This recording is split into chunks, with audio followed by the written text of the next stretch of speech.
Salut à toi! J'espère que tu vas bien. Donc dans cette petite vidéo, je voudrais te parler des annexes dont tu dois absolument te débarrasser pour la prochaine session quand tu rends ton mémoire, puisque les annexes de ton mémoire peuvent rapidement devenir la bête noire de ton jury.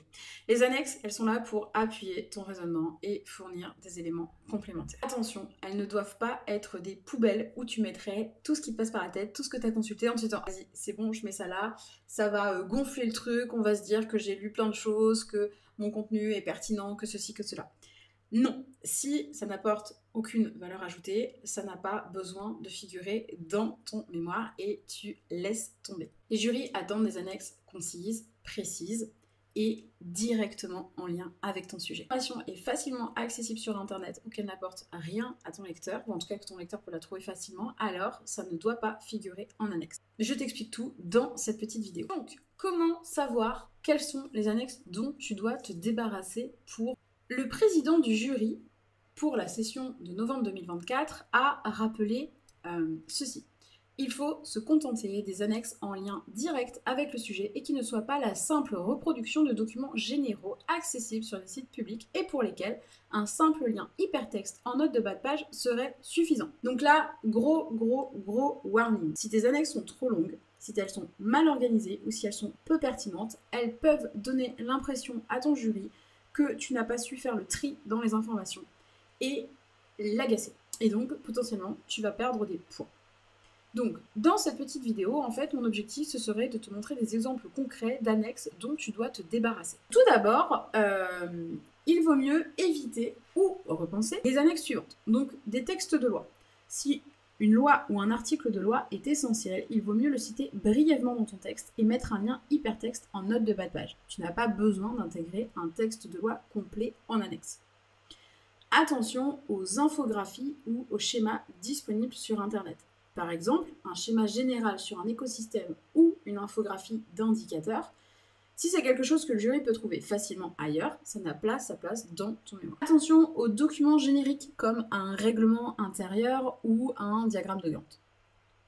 Donc, ce sont des modèles standards trouvés sur Internet et qui ne font que prendre de la place et qui n'apportent pas d'éléments originaux ou approfondis, donc vraiment à éviter. De la même manière, le questionnaire vierge de ton enquête n'apportera pas grand-chose aux examinateurs. Il vaut mieux que tu mettes des captures d'écran des réponses que tu as obtenues, comme ça en plus on peut voir le nombre de participants, et en fait on pourra lire la question à chaque fois. Donc ça c'est beaucoup plus pertinent.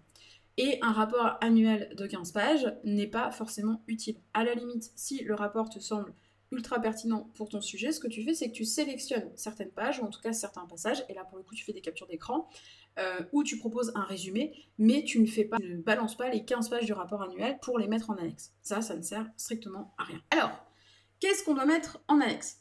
En annexe, tu dois proposer un contenu original et pertinent. En fait, dans une annexe, il faut mettre de soi. Il faut s'inspirer de ce qu'on a vu sur Internet, mais il faut surtout retravailler les éléments et les approfondir. Moi, je te propose quelques astuces pour justement retravailler des documents que tu aurais trouvés sur Internet et les mettre dans ton mémoire.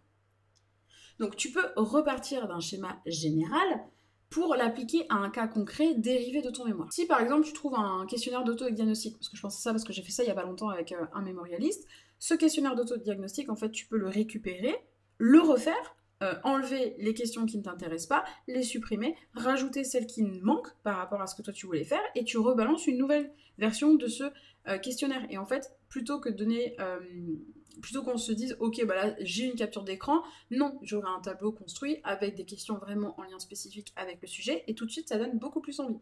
Les annexes, ça passe aussi par la partie mise en page. La mise en page est importante, et donc surtout tu penses à homogénéiser toutes tes annexes. C'est-à-dire que si la page de couverture de ton mémoire est violette, tu ne mets pas des annexes bleues, vertes, jaunes, noires ou que sais-je. Tu penses à rester toujours sur les mêmes tonalités, la même charte graphique. Donc si tu as utilisé du bleu dans ta page de couverture, et bah, tes annexes en fait elles sont bleues. Tes petits boutons sur le côté pour envoyer aux annexes sont aussi bleus. Et donc tu penses aussi à homogénéiser les polices, c'est-à-dire que tu vas pas faire un premier tableau avec du Times à l'intérieur, ensuite un tableau avec du Real, ensuite un tableau avec du Calibri. Tous tes tableaux sont soit en Real, soit en Times, soit en Calibri, mais tu t'y tiens à chaque fois. Et de la même manière, si dans je sais pas, ton annexe 2, tu as un tableau et que tu as mis un interligne 1.5, et bien en fait tu mets l'interligne 1.5 sur tous les tableaux de toutes tes annexes. Et pour le coup, je te conseille plutôt de passer sur un interligne 1.15, voire même 1, parce que l'interligne 1.5, en fait, s'applique au corps du texte, mais pas forcément dans les annexes. Dans les annexes, comme l'objectif, c'est de prendre moins de place possible, libre à toi de raccourcir la taille des annexes, notamment en passant sur un interligne plus petit. Donc voilà, c'était mes petits conseils pour t'aider à faire le tri dans tes annexes. Bon courage pour la rédaction de ton mémoire. Salut!